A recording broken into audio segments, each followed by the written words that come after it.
Bonjour les amis. Aujourd'hui, nous allons explorer un monde invisible, mais incroyablement puissant qui nous entoure en permanence. Avez-vous déjà ressenti une petite décharge en touchant une poignée de porte? Ou vu vos cheveux se dresser sur votre tête après avoir retiré un bonnet en laine? Eh bien, ce n'est pas de la magie, mais de la science. C'est le phénomène fascinant de l'électrisation. Nous allons ensemble percer les mystères de l'électricité, cette force qui allume nos ampoules, fait fonctionner nos téléphones et crée parfois de drôles de surprises.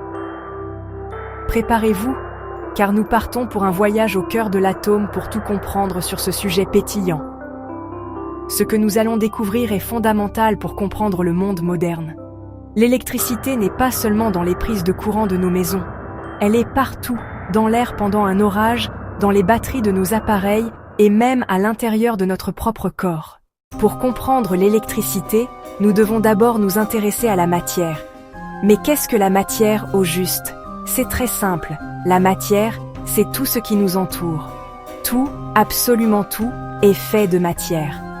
Si nous pouvions prendre une loupe ultra puissante, une sorte de super microscope, et regarder la matière de très très près, nous verrions qu'elle est composée de milliards de minuscules grains. Ces grains, ce sont les atomes. L'atome est la brique de base de tout l'univers. Maintenant, regardons cet atome d'encore plus près. Il ressemble un peu à un système solaire en miniature. Au centre, il y a un noyau, un peu comme le Soleil. Et autour de ce noyau, des particules encore plus petites tournent à toute vitesse, comme des planètes. Ces petites planètes s'appellent les électrons.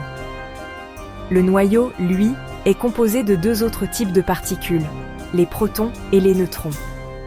Retenez bien ces noms, car les protons et les électrons sont les véritables stars de notre histoire sur l'électricité. Ce sont eux qui portent ce que l'on appelle une charge électrique. Et voilà le secret. Il existe deux types de charges électriques dans la nature. Les protons, qui sont dans le noyau, portent une charge électrique positive. On la note avec un signe plus.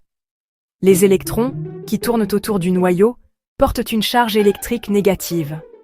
On la note avec un signe moins. Les neutrons, eux, sont neutres, comme leur nom l'indique. Ils n'ont pas de charge. Dans un atome normal, il y a exactement le même nombre de protons que d'électrons. Les charges positives et négatives s'équilibrent parfaitement, et l'atome est donc électriquement neutre. Mais que se passe-t-il si cet équilibre est perturbé? C'est là que tout devient intéressant. Les protons sont bien coincés dans le noyau et ne peuvent pas bouger facilement. En revanche, les électrons, qui sont en orbite à l'extérieur, sont beaucoup plus libres. Ils peuvent parfois être arrachés à leur atome, ou, au contraire, un atome peut en capturer un de plus. Quand un atome perd un ou plusieurs électrons, il a plus de protons que d'électrons. Il devient alors chargé positivement. À l'inverse, s'il gagne des électrons, il aura un surplus de charge négative et deviendra chargé négativement. C'est ce déséquilibre qui est à l'origine de tous les phénomènes électriques. Maintenant que nous savons que la matière peut gagner ou perdre des électrons pour se charger électriquement, nous pouvons parler de l'électricité statique. Le mot statique veut dire « qui ne bouge pas ». L'électricité statique, c'est donc l'accumulation de charges électriques à la surface d'un objet, des charges qui restent immobiles, ou presque. C'est un peu comme si vous aviez trop de billes dans une poche et pas assez dans l'autre. Ce phénomène se produit le plus souvent avec des matériaux que l'on appelle des isolants, comme le plastique, le verre ou la laine. Sur ces matériaux, les électrons ne peuvent pas se déplacer librement. Alors, quand des électrons sont arrachés ou ajoutés à la surface d'un isolant, ils y restent piégés. Pour créer ce déséquilibre, il faut souvent une action mécanique, le frottement. Quand on frotte deux objets l'un contre l'autre, on donne de l'énergie aux électrons. Par exemple, quand vous frottez un ballon de baudruche en caoutchouc sur vos cheveux, le caoutchouc a une plus grande affinité pour les électrons que vos cheveux. Il va donc voler des électrons à vos cheveux. Le ballon se charge négativement, il a un surplus d'électrons, et vos cheveux se chargent positivement, car ils ont perdu des électrons. Une fois que les objets sont chargés, ils peuvent interagir entre eux, même sans se toucher. C'est là que la magie opère. Les charges électriques suivent des règles très simples. Les charges de même signe se repoussent. À l'inverse, les charges de signes opposés s'attirent. Elles cherchent à se rejoindre pour rétablir l'équilibre. Le meilleur exemple, nous venons de l'évoquer, est celui du ballon de baudruche. Après l'avoir frotté sur vos cheveux, le ballon est chargé négativement. Si vous l'approchez d'un mur, qui est neutre, les charges négatives du ballon repoussent les électrons à la surface du mur. Comme les charges opposées s'attirent, le ballon négatif est attiré par la surface devenue positive du mur. Et hop, il reste collé, comme par magie. Un autre exemple classique est la petite décharge que l'on ressent parfois. Imaginez que vous marchez sur une moquette en synthétique avec des chaussures à semelles en caoutchouc. Le frottement de vos chaussures sur la moquette peut vous faire accumuler une grande quantité de charges électriques. Vous devenez une sorte de batterie humaine. Cependant, lorsque vous approchez votre main d'un objet métallique, comme une poignée de porte, cette fuite soudaine d'électrons, c'est l'étincelle que vous voyez et la petite décharge que vous ressentez. La même chose se produit lorsque vous retirez rapidement un pull en laine ou en matière synthétique dans le noir. Le frottement du pull sur vos autres vêtements ou sur votre corps a créé une accumulation d'électricité statique. En le retirant, vous provoquez de petites décharges, ce qui produit les petits crépitements et les minuscules étincelles. Enfin, avez-vous déjà remarqué comment la poussière semble se coller à votre écran de télévision ou d'ordinateur ? Ce n'est pas un hasard. Les écrans peuvent se charger électriquement lorsqu'ils fonctionnent. Cette charge statique attire les petites particules de poussière qui flottent dans l'air. L'électricité statique agit comme un aimant à poussière invisible, ce qui explique pourquoi ces surfaces doivent être nettoyées si souvent. Si l'électricité statique est une accumulation de charges qui ne bougent pas, le courant électrique, c'est tout le contraire. Imaginez une rivière. Le courant électrique, c'est exactement la même idée, mais avec des électrons à la place des molécules d'eau. Un courant électrique est un déplacement ordonné et continu de charges électriques, généralement des électrons, à l'intérieur d'un matériau. Pour qu'il y ait un courant, il faut 3 conditions essentielles. Premièrement, il faut une source d'énergie, quelque chose qui va pousser les électrons.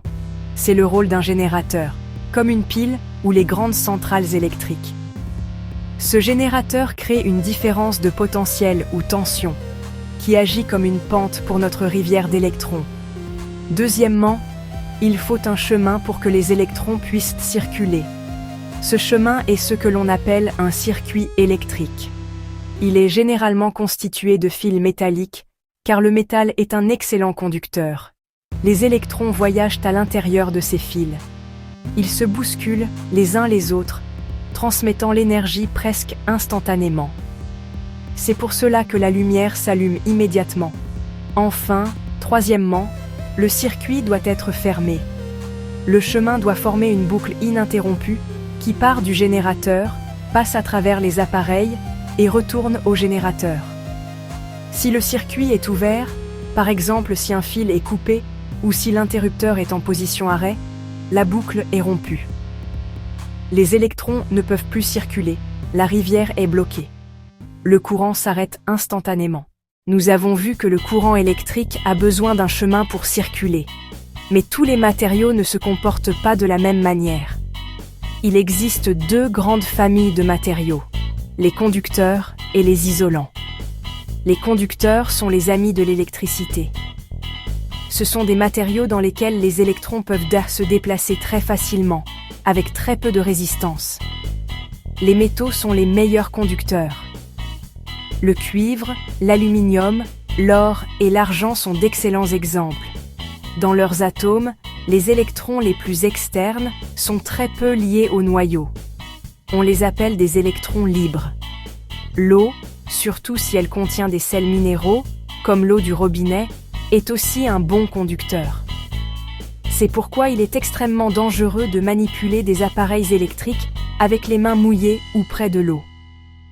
le corps humain, étant composé en grande partie d'eau salée, est également un conducteur. À l'opposé des conducteurs, nous avons les isolants. Les isolants sont des matériaux qui bloquent le passage du courant électrique. Le plastique, le caoutchouc, le verre, la céramique, le bois sec et l'air sont de très bons isolants. On utilise les isolants pour nous protéger des dangers de l'électricité. La gaine en plastique qui entoure les fils de cuivre est un isolant. Nous voici au terme de notre incroyable voyage au cœur de l'électricité. Nous avons commencé avec un simple cheveu qui se dresse et découvert tout un univers caché. Nous avons appris que tout est fait d'atomes et que ce sont les petits électrons qui, en se déplaçant ou en s'accumulant, créent tous les phénomènes électriques. L'électricité a de nombreux effets. Le plus évident est l'effet lumineux. Quand le courant passe dans le filament d'une ampoule, il le chauffe tellement qu'il se met à briller. C'est aussi l'effet thermique. Le passage du courant produit de la chaleur. C'est le principe du grille-pain, du radiateur électrique ou du sèche-cheveux. L'électricité peut aussi avoir un effet mécanique en faisant tourner un moteur, comme dans un mixeur ou une voiture électrique. L'électricité a complètement transformé notre monde. Elle nous éclaire, nous permet de communiquer, fait fonctionner les usines et rend nos vies plus confortables. Comprendre ces principes de base n'est pas seulement fascinant, c'est aussi essentiel pour utiliser l'électricité en toute sécurité. J'espère que cette aventure vous a plu et qu'elle a allumé votre curiosité. La prochaine fois que vous appuierez sur un interrupteur, que vous sentirez une petite décharge ou observerez un éclair, vous saurez exactement ce qu'il se passe. Vous saurez que derrière ces phénomènes se cache une danse invisible, mais parfaitement ordonnée d'électrons. Le monde de la science est rempli de ces mystères passionnants. Alors, restez curieux, continuez à poser des questions et n'oubliez jamais, la science est partout autour de nous.